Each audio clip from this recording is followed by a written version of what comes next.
Selamat pagi bosku, jumpa kembali bersama saya Cecilia dari Pilar Mas Investindo Sekuritas. Touch your heart, touch your profit. Nah, seperti biasa kita akan mulai saja nih market review kita hari ini, Rabu 19 Januari 2022 dengan episode Bank Sentral Jepang Harapan yang Selalu Ada. Maka dari itu jangan kemana-mana ya bosku, tetap di channel Pilar Mas Investindo Sekuritas. Touch your heart, touch your profit. Pionir Sekuritas Channel di Indonesia.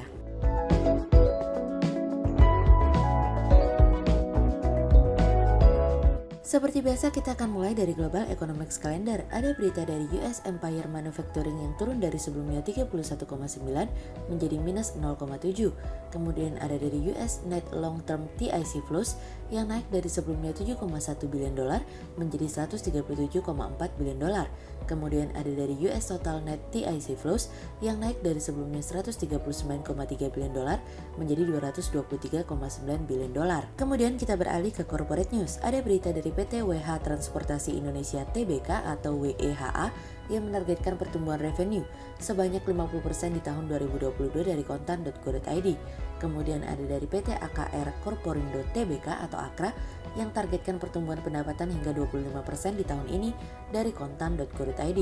Kemudian ada dari PT PP Presisi Tbk atau PPRE yang mendapatkan kontrak pembangunan jalan angkutan khusus senilai 1,5 triliun rupiah dari bisnis.com. Kemudian pada perdagangan hari Selasa tanggal 18 Januari 2022, IHSG ditutup melemah 30 poin atau 0,47% menjadi 6.614. Sektor teknologi, transportation and logistik, energi, healthcare, basic materials, properties and real estate, consumer non-cyclicals, infrastruktur, industrial, consumer cyclicals, finansial bergerak negatif dan mendominasi penurunan IHSG kali ini. Investor asing di seluruh pasar membukukan pembelian bersih sebesar 110 miliar rupiah. Kemudian kita akan masuk ke market review kita hari ini. Cerita hari ini akan kita awali dari Korea sudah, Cina sudah. Berikutnya, Japan. Kali ini cerita datang dari pertemuan Bank Sentral Jepang yang dimulai pada kemarin dengan keputusan tidak mengubah tingkat suku bunganya. Gubernur Bank Sentral Jepang Haruhiko Kuroda tengah berusaha untuk meredam gosip yang beredar mengenai bahwa stimulus akan segera dihentikan bahkan ketika inflasi terus mengalami peningkatan sedikit demi sedikit. Penghentian stimulus tentu saja membuat pelaku pasar dan investor cemas, namun Kuroda mengatakan bahwa Bank Sentral Jepang mengharapkan tingkat suku bunga kebijakan jangka panjang dan pendek akan tetap berada di level terendah saat ini atau tidak menutup kemungkinan akan turun lebih rendah lagi menyusul keputusan yang sudah diberikan. Bank Sentral Jepang mungkin menaikkan proyeksi inflasi, namun untuk menaikkan tingkat suku bunga masih sesuatu hal yang belum pernah terpikirkan sebelumnya. Komentar Kuroda timbul akibat adanya spekulasi yang muncul di antara media yang dimana dikatakan Bank Sentral Jepang akan mulai mempertimbangkan untuk menyesuaikan kebijakan karena adanya kenaikan inflasi dan yen yang melemah yang dimana didorong ketidakpuasan masyarakat dan ketidaknyamanan dari sisi perusahaan. Kenaikan harga yang lebih tinggi untuk membiayai energi dan kebutuhan sehari-hari di Jepang telah menekan profitabilitas perusahaan dan anggaran rumah tangga menjelang pemilihan nasional musim panas yang harus dimenangkan oleh Perdana Menteri Fumio Kishida yang dimana dirinya sudah mantap untuk mendukung Bank Sentral Jepang sehingga menciptakan bauran kebijakan fiskal dan moneter yang kendal dan terukur untuk menopang perekonomian. Sejauh ini Kuroda yakin bahwa setiap langkah untuk menormalkan kebijakan harus menunggu hingga target inflasi 2% dari Bank Sentral Jepang tercapai. Dan hal ini tentu saja tidak akan terjadi selama sisa jabatan yang diemban Kuroda. Bank sejauh ini memiliki pandangan yang lebih kuat tentang risiko inflasi untuk pertama kalinya sejak tahun 2014 meskipun kenaikan fraksional dalam proyeksi harga membuat investasi melihat bahwa hal tersebut mampu membuat Bank Sentral Jepang menghentikan stimulus yang akan diberikan. Bank Sentral Jepang juga melihat bahwa Jepang masih berusaha untuk menghadapi gelombang infeksi Omicron yang terus mengalami peningkatan. Namun komentar dari Kuroda dapat meyakinkan pasar bahwa stimulus tidak akan dihentikan. Tetapi yang harus diperhatikan adalah ketika The Fed menaikkan tingkat suku bunganya tentu saja premi risk antara Bank Sentral Jepang dan The Fed kian semakin menjauh, yang dimana itu artinya ketika premi risk antara Bank Sentral Jepang dan The Fed kian semakin jauh, hal ini akan mendorong yen untuk mengalami pelemahan. Dan hal tersebut terbukti di mana yen menjadi mata uang utama dengan kinerja terburuk di dunia dalam kurun waktu 12 bulan terakhir. Tapi penurunan mata uang ini tentu harus dimanfaatkan dengan baik oleh para eksportir, meskipun jeleknya adalah biaya energi tentu akan mengalami kenaikan, begitupun dengan rumah tangga. Perusahaan-perusahaan di Jepang masih terus menanggung kenaikan biaya yang seharusnya dibebankan ke konsumen, tapi hingga saat ini hal tersebut masih ditanggung oleh perusahaan tersebut. Hal ini karena perusahaan di Jepang lebih baik mengambil risiko seperti itu karena meskipun harga diturunkan, konsumen justru masih enggan membeli produk atau layanan tersebut. Harga energi sejauh ini masih stabil dan upah diperkirakan masih akan tetap rendah. Meskipun Fumio Kishida menginginkan gaji mengalami kenaikan 3% pada tahun ini, Bank Sentral Jepang saat ini akan tetap pada kerangka kebijakan yang mereka buat setidaknya sampai Kuroda pergi meninggalkan Bank Sentral Jepang pada bulan April mendatang. Apapun itu, yuk kita saksikan sepak terjang Jepang yang berusaha tengah bertahan untuk menaikkan inflasi dengan bauran kebijakan moneter dan fiskal. Kemudian cerita selanjutnya datang dari CPO dahsyat yo. Tingginya konsumsi minyak dari dalam negeri yang tidak disertai dengan kenaikan volume produksi memicu adanya potensi kenaikan impor sawit mentah hingga pertengahan tahun ini. Penurunan dari produksi terjadi seiringan dengan adanya pemangkasan biaya pupuk selama 1,5 tahun terakhir disertai dengan faktor cuaca yang belum mendukung. Produksi CPO hingga Oktober 2021 mencapai 38,89 juta ton atau susut 287.000 ton dari capaian Oktober 2020. Gapki memprediksi volume produksi sawit sepanjang 2021 akan turun 1 digit secara tahunan. Adapun total produksi CPO pada 2020 mencapai 47,03 juta ton.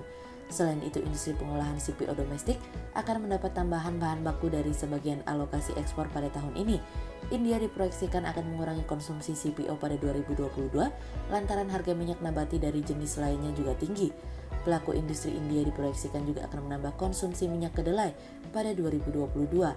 Hingga Oktober 2021, volume ekspor ke India telah turun 25,8% year on year atau lebih rendah 1,14 juta ton menjadi 3,29 juta ton. Adapun total volume ekspor CPO dan olahan CPO hingga Oktober 2021 naik 7,17% year on year menjadi 24,09.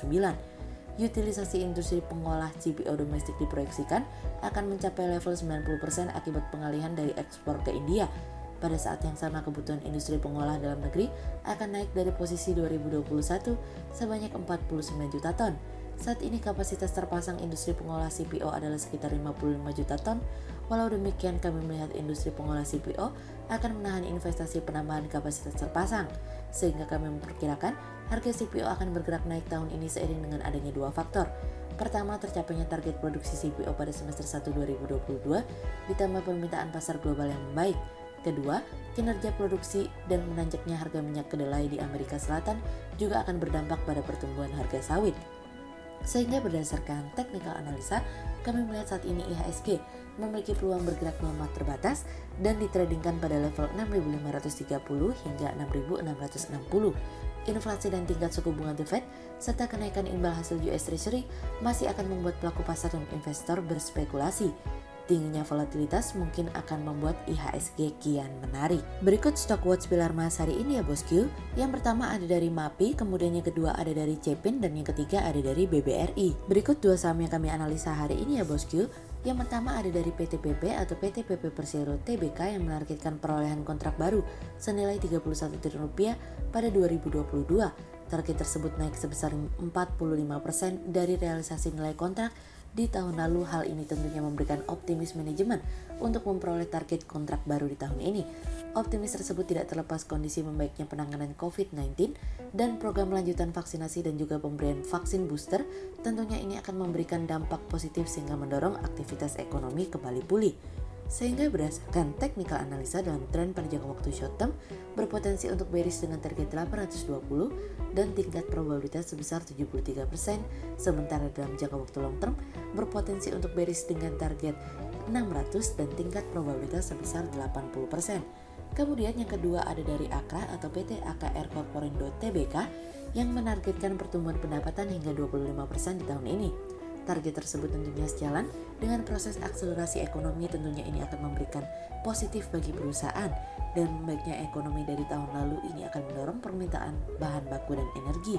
Sehingga berdasarkan technical analisa dalam tren pada jangka waktu short term berpotensi untuk bearish dengan target 790 dan tingkat probabilitas sebesar 64%, sementara dalam jangka waktu long term berpotensi untuk bullish dengan target 820 dan tingkat probabilitas sebesar 50%. Berikut kami akan menampilkan 40 saham pilihan dari pilar emas.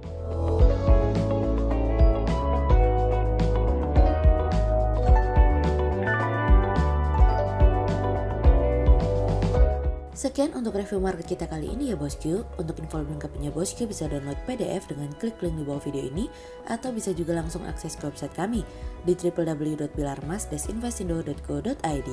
Dan jangan lupa untuk selalu jaga kesehatan buat para bosku ya. Kita akan bertemu lagi besok pagi untuk market review yang berikutnya. Jadi jangan lupa like, subscribe, dan tonton terus channel Pilar Mas Investindo Sekuritas.